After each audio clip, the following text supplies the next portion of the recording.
unos pantalones nuevos y poca cosa más llenaron el atillo que colgó a la espalda, camino a la ciudad de Vic.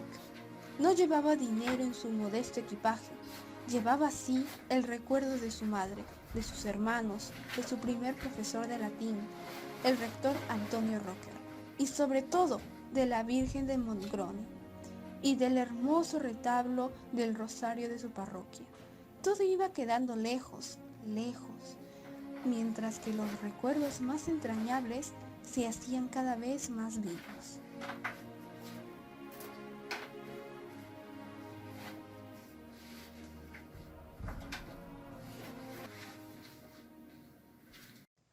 La gran ilusión de ser sacerdote le mantuvo firme ante las dificultades que desde el primer momento tuvo que superar, y también en la nostalgia que su corazón sensible sentía por su madre querida.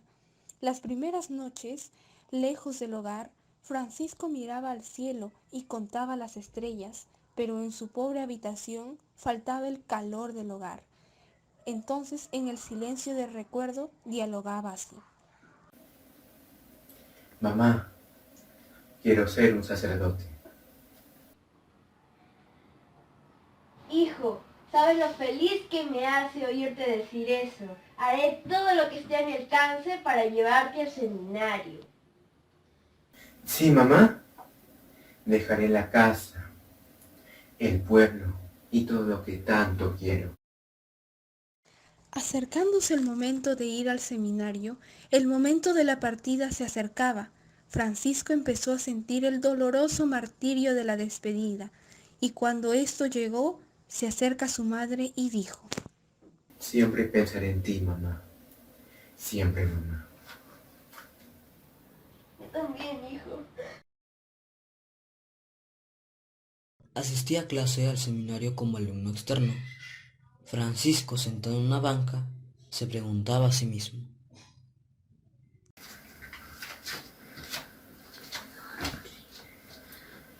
Ah, no tengo dinero para pagar las clases del seminario, porque mi condición económica no me lo permite. Joven, ¿por qué lo veo preocupado y pensativo? Es que no tengo dinero, ni siquiera para un hospedaje. Si necesitas dónde quedarte, yo conozco una casa en el campo. ¿En serio? Muchas gracias por ayudarme. Pero hay una condición, claro, si puedes. Está bien. ¿Cuál es esa condición? La condición es que tendrás que enseñar letras e instrucción religiosa a los niños de la casa. Excelente. Eso haré. Siguiendo el ejemplo de algunos compañeros de clase, empezó a buscar una masía, casa de campo, para residir, donde abriera sus puertas para acogerlo a cambio de enseñar las primeras letras y dar instrucción religiosa a los niños de la casa. Eso fue en Puig-Selloses, donde se lo pasaba francamente mal. A Francisco le costaba adaptarse, a pesar de la ayuda que le enviaba su madre al mediodía antes de regresar al seminario. Francisco y otros seminaristas pedían en los conventos. ¿Quieres venir al convento de los franciscanos? Allí van los pobres, a que les den un plato de sopa. ¿Qué? ¿Estás loco? A mí me daría mucha vergüenza. Esos pobres van tan pero tan sucios. Preferiría pasar hambre. Pero todos somos hijos de Dios. Todos somos hermanos. Jesús nació y vivió en medio de todos los pobres. La humildad y sencillez de Francisco ganaron a la voluntad de su compañero, y cada día los dos seminaristas se confundían en la larga fila de los más necesitados. Vamos al convento de los dominicos. Allí nos darán un plato de sopa. Y además nos darán unas lecciones de catequesis. Aquellos buenos frailes consideraban tanto el alimento del cuerpo como el del espíritu, y solía ser un maestro en teología el que dirigía la palabra de los desvalidos.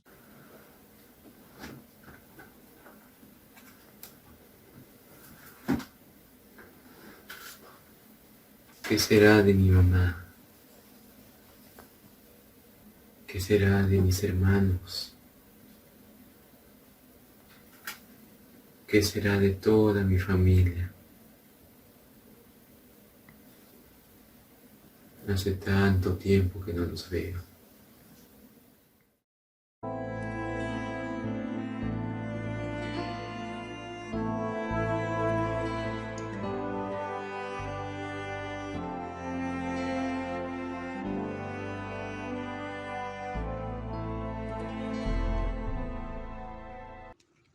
Era el año 1827, año en que Francisco Coll se quedó huérfano de madre.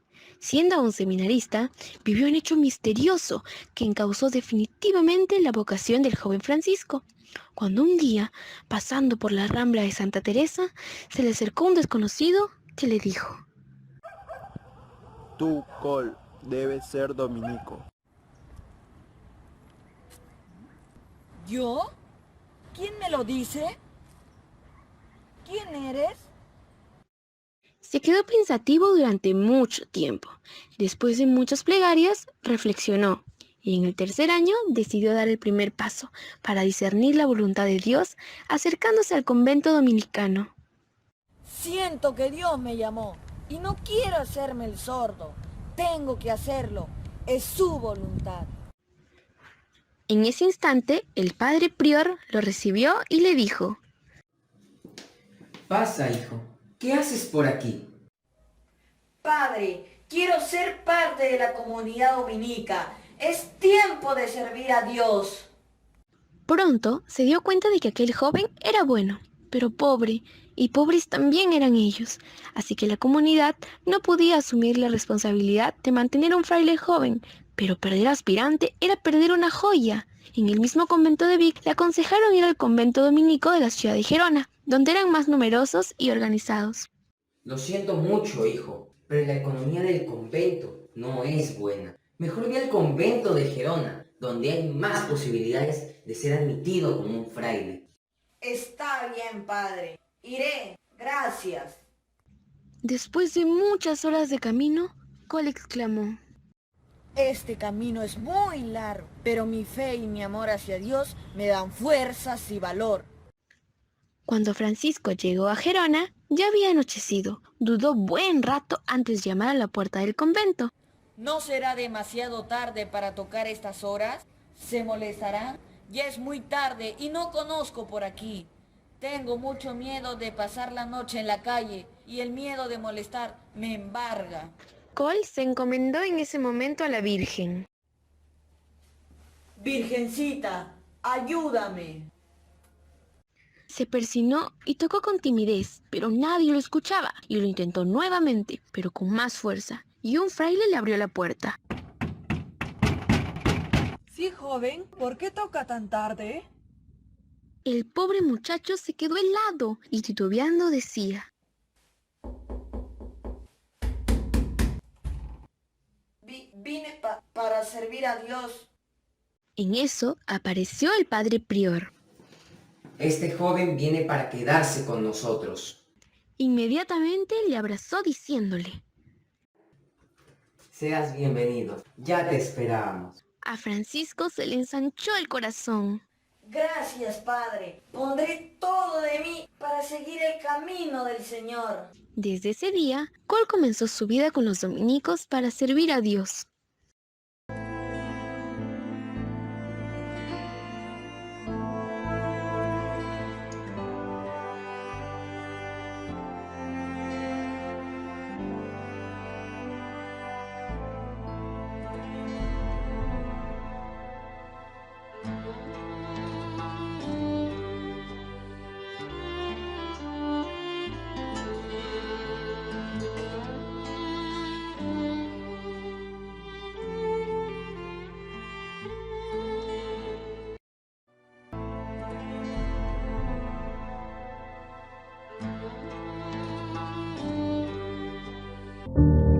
El mes de julio de 1834, un año antes de la exclaustración general, la Escuela Liberal de Madrid divulgaba esta criminal mentira. Los religiosos han envenenado las fuentes, y esta es la causa de que el cólera se cobre tantas víctimas. ¿Los religiosos? ¿Cómo es posible eso? Si son ellos precisamente son los que asisten a los enfermos del cólera con generosidad. Pero la calumnia corre más veloz que el viento, y un decreto real sentenciaría a los religiosos. Sí. ¡Muerte a los frailes! ¡Muerte! ¡Quémelo todo! ¡No dejen a nadie vivo! Ese preciso año, en 1835, Francisco Coll cumplía uno de sus mayores sueños. Es ordenado como diácono. Hoy he cumplido mi sueño, ahora que soy ordenado como diácono del sacerdocio. Este sueño buscado con lágrimas y sufrimiento, que alguna vez de niño parecía ser solo una remota ilusión. Hoy es una realidad. Gracias, Señor. Gracias por permitir que tus huellas iluminen mi camino. Pero el caos político era una permanente herida abierta en España de entonces. Barcelona fue el lugar donde los odios desbordados hicieron blanco en los religiosos. El saqueo e incendio de los conventos terminaron poniéndole al día una siniestra corona negra. En Barcelona quemaron los centros religiosos, todo por el decreto real, que establece la supresión de los conventos, destinando sus bienes para amortizar la deuda pública. No afectó a los dominicos de Gerona. Los frailes mayores tenían la certeza que las autoridades mantendrían el orden, mientras esperaban que la guerra civil terminara. Debemos evitar los desmanes. Convocaré a los superiores de las casas religiosas para evitar los atropellos y desmanes. Por eso, les invito a abandonar los conventos de Gerona inmediatamente. Ha de ser esta misma noche. Le daré un pasaporte a quien lo desee. La noticia esperada por algunos frailes jóvenes, entre ellos Francisco, trajo dolor en el convento. Hermanos, ya saben la novedad, y tenemos que abandonar el convento. A cada uno se le dará algo de dinero para los primeros gastos. Saldremos vestidos de seglares para no correr riesgos, y que Dios Todopoderoso nos asista en el camino. A pocos pasos de cumplir mi meta, tenía que pasar esto. Ahora que me falta tan poco, regresaré a un... Ese tipo tiene un aire inocentón. Juraría que es uno de esos frailes despistados. ¿Qué están por hacer?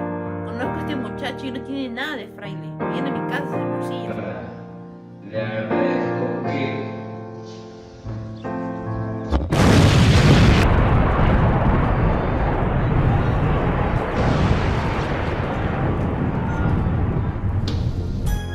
Francisco Coll vio la muerte cercana y descubrió sorprendido que no tenía miedo. Realmente estaba más allá de la vida y de la muerte. Estaba con Dios y la Virgen.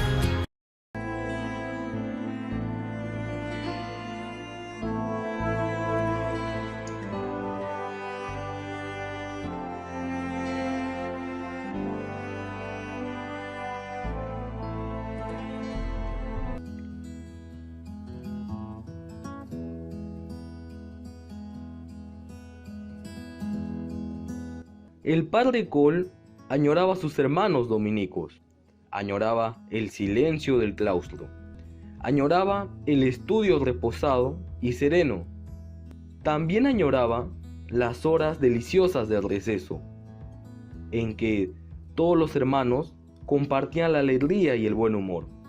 Pero era imposible seguir acariciando la esperanza de volver al convento en un futuro inmediato. Qué nostalgia de convento. Pero no puedo seguir acariciando la esperanza de volver al convento en un futuro inmediato. Oh cielo, dame la luz que necesito para poder discernir qué debo hacer. De pronto sintió una respuesta. Sí, volveré a Puiselloses para continuar con mis estudios en el seminario de Vic, los que me faltan para llegar al sacerdocio y celebrar la Santa Misa, el gran sueño de mi vida. Al saber esta noticia, los señores Puiselloses se pusieron muy contentos. Coll, esta es tu casa y nosotros tu familia. Te rogamos que nos consideres como tales. Al buen Francisco se le hizo un nudo en la garganta y solo pudo expresar su intensa emoción, abrazando a los que con tanto amor le acogían. Puigselloces volvió a llenarse de presencia de Dios, porque los santos están llenos de estas presencias amorosas. Todos le llamaban Padre Col, con cariño y respeto, y le sentían cerca y a la vez lejos, porque la virtud es como un imán, que atrae, pero también un águila, que vuela alto. Los días pasaban y le acercaban a un gran acontecimiento. Un día, el Padre Col llegó a la casa más contento que unas Pascuas. Traigo buenas noticias. Me han comunicado que seré ordenado sacerdote el día 28 de mayo de este año, 1836, en la ciudad de Ripoll. Señor, yo dejé mis cerros, mi pueblo, mi familia, para seguirte, anunciar tu palabra y para servir a los más pobres. Te agradezco, mi Señor, por haberme elegido y permitirme celebrar esta hermosa felicidad con mi sacerdocio. ¡Viva! ¡Viva! ¡Viva! Ya podemos empezar a preparar la ermita de San Jordi para la misa nueva.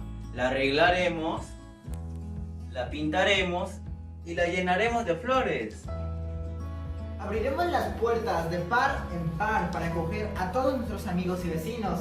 Invitaremos a todos y la explanada se llenará de fiesta mayor. Y tocaremos la campana hasta que éste se quede afónica de tanto replicar. Gracias, gracias Dios mío. Gracias, hermanos míos. Y la emoción y la ilusión iban creciendo al compás de aquella esperanza.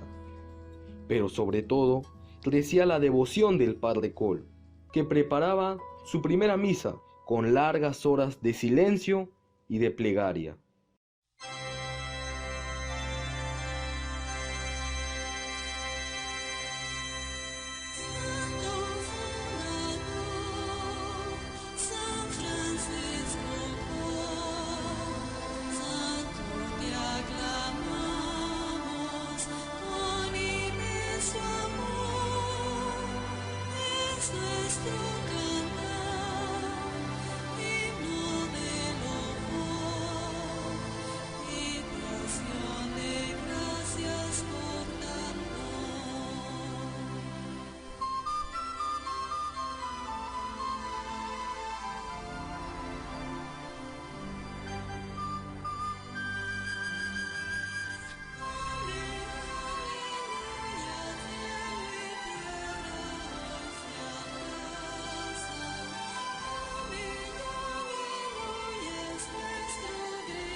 Francisco Col funda la congregación Las Hermanas Dominicas de la Anunciata.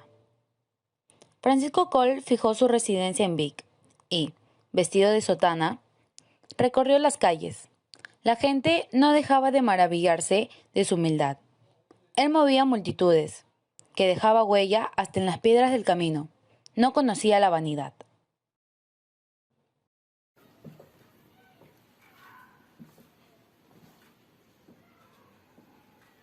Cuánto abandono e ignorancia se puede observar en el pueblo.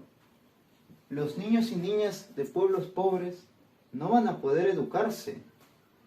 ¿Cómo podría multiplicarme para poder permanecer en cada pueblo y continuar así la catequesis?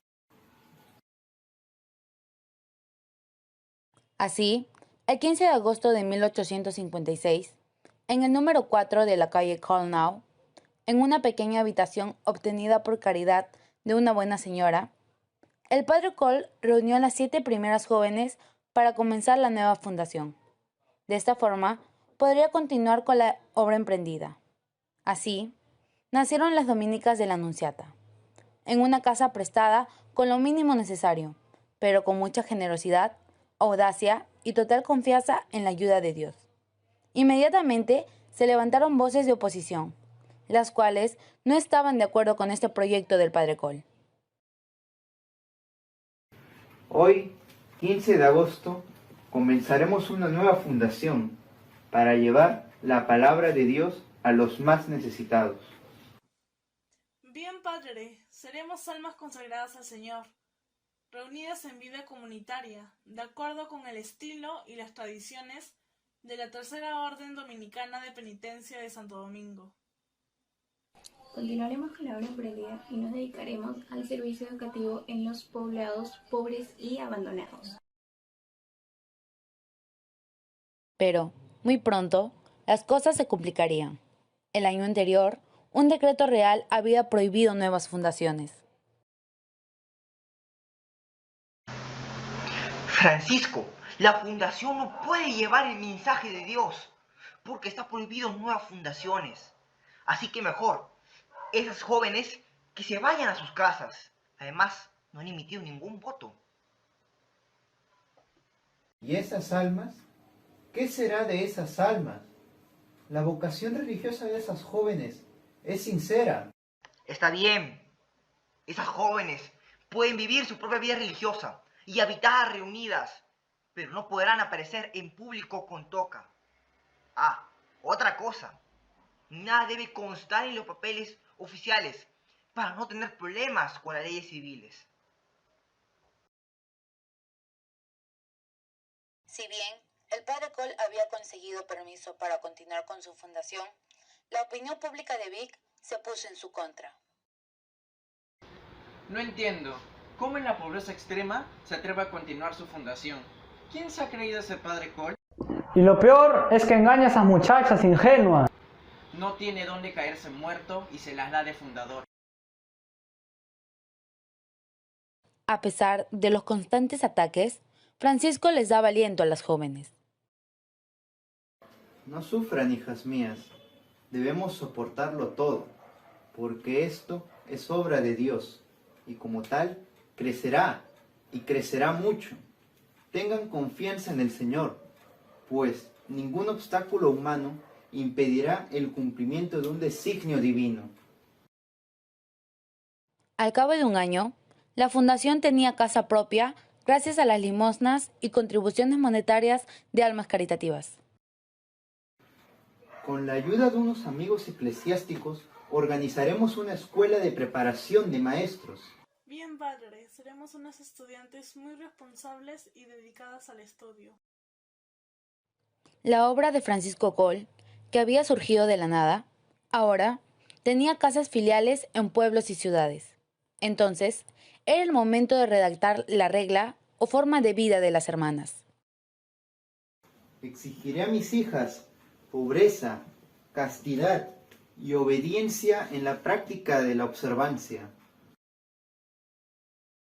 A pesar de ser exigente, era un formador alegre, lleno de comprensión hacia las religiosas, dando muestras de mansedumbre y de infinita paciencia. También les pediré que no se aparten jamás de su vida de pobreza, pues ese es el camino más seguro para llegar a Dios. Las riquezas de este mundo solo sirven para cerrarnos las puertas del cielo. Y recen siempre el rosario, porque les facilitará la oración, porque la oración constante acerca a Dios y las debilidades humanas las aleja. El piadoso padre Cole no hablaba por hablar. Él mismo oraba interminables horas y entraba en éxtasis.